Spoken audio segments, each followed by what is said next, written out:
Most Americans have no idea where their money goes every month. They earn it, they spend it, and by the end of the month, there is nothing left. In fact, roughly 2/3 of Americans are living paycheck to paycheck right now, and the personal savings rate has dropped to just 3.6%. That means for every $100 Americans earn, they are saving less than 4. And it is not just because they do not earn enough.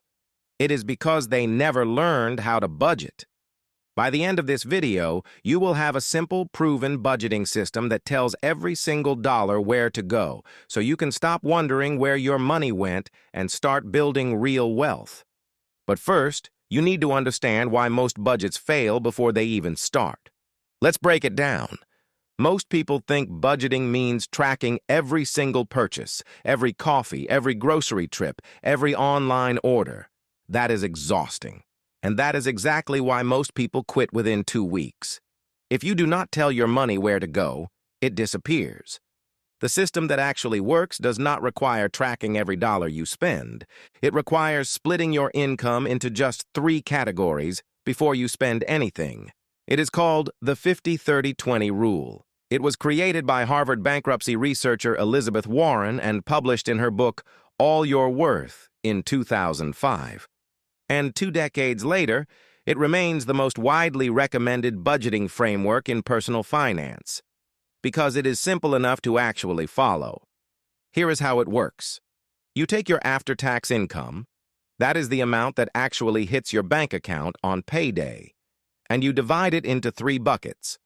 50% goes to needs, 30% goes to wants, 20% goes to savings and debt payoff. That is the entire system, 3 numbers. No spreadsheet required. Now let's break down each bucket so you know exactly what belongs where. Bucket 1, needs. This is 50% of your take-home pay. Needs are expenses you cannot avoid without serious consequences.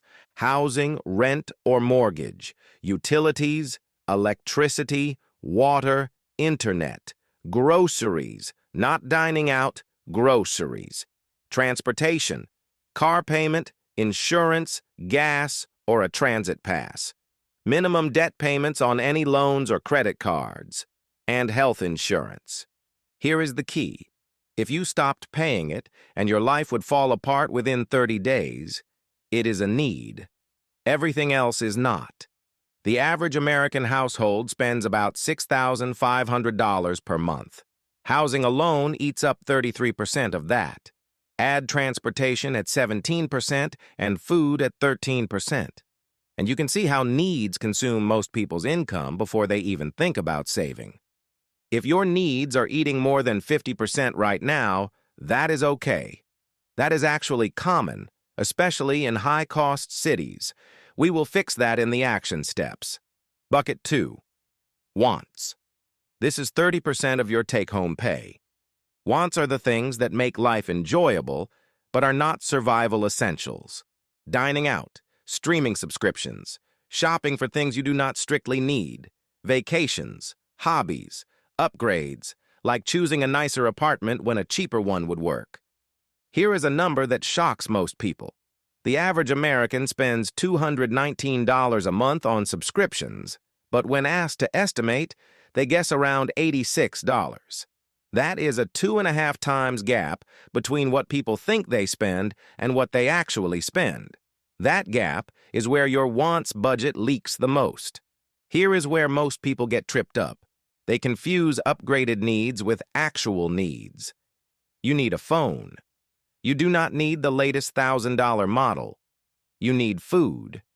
You do not need to eat out 4 times a week. The wants category is not punishment. It is permission. It is the money you are allowed to enjoy guilt-free because you already handled your needs and your savings first.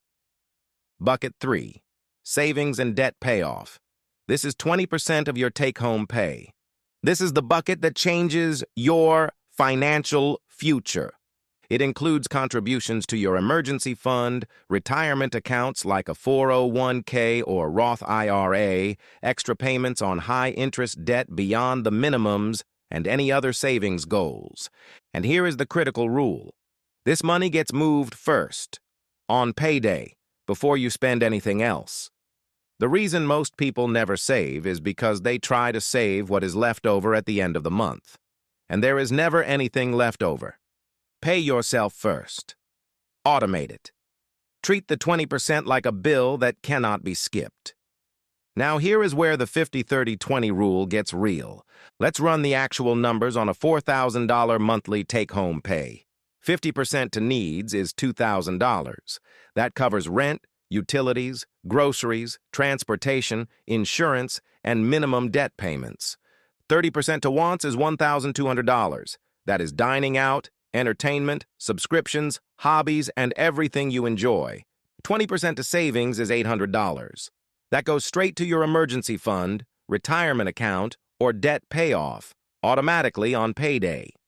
$800 a month is $9,600 a year. In 5 years, that is $48,000 saved, and that is before any investment growth. That is the power of a system. Not willpower, not discipline, a system. Now here are the 5 steps to set this up today. Step 1. Calculate your actual take-home pay. Not your salary, not your gross income.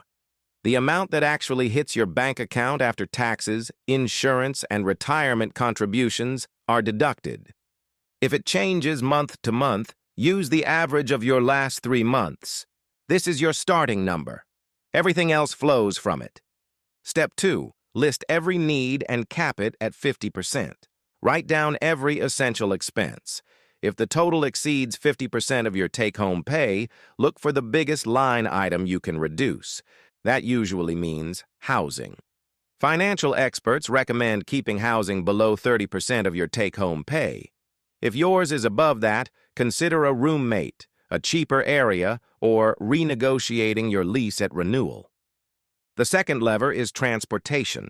If a car payment plus insurance plus gas is eating 15% or more, that is a problem worth solving. Step 3. Automate your 20% savings on payday. Set up an automatic transfer from your checking account to a separate savings or investment account. Schedule it for the same day your paycheck arrives. If you have high-interest debt, split this 20%, half toward the debt, half toward your emergency fund, until the emergency fund hits $1,000. Then redirect the full 20% to crushing the debt. If you already watched our emergency fund and debt payoff videos, you know exactly how to do this. Step 4. Give yourself a fixed wants budget. Calculate 30% of your take-home pay. That is your monthly wants allowance. When it is gone, it is gone. No dipping into savings. No borrowing from next month. This is not restriction. This is freedom. You spend this money on whatever you want, completely guilt-free, because your needs are covered and your savings are already handled.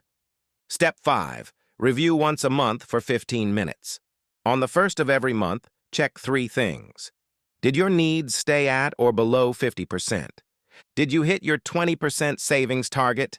Is your wants spending within the 30% limit? If all 3 are on track, you are building wealth. If one is off, adjust. That is it. 15 minutes, once a month, no complicated spreadsheets. Now here is the question everyone asks. What if 50/30/20 does not fit my situation? If you live in a high-cost city and your needs eat 60% of your income, adjust to 60/20/20. Compress wants, protect savings. If you have aggressive debt to pay off, try 50/20/30. 30% to debt and savings, 20% to wants. Sacrifice short-term comfort for long-term freedom. If your income is high and your needs are low, flip it to 40/20/40. Save and invest aggressively while you can.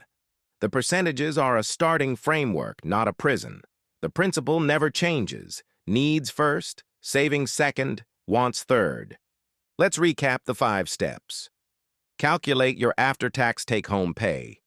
Cap your needs at 50%. Automate 20% to savings on payday. Give yourself a fixed 30% wants budget. And review for 15 minutes on the first of every month. That is it. No apps required, no complicated systems, just three numbers that tell every dollar exactly where to go. If you want to master money in America, subscribe. Every week we break down the financial system into simple strategies anyone can use. No finance degree required. Remember, a budget is not about spending less. It is about spending right. Start today. I'll see you in the next one.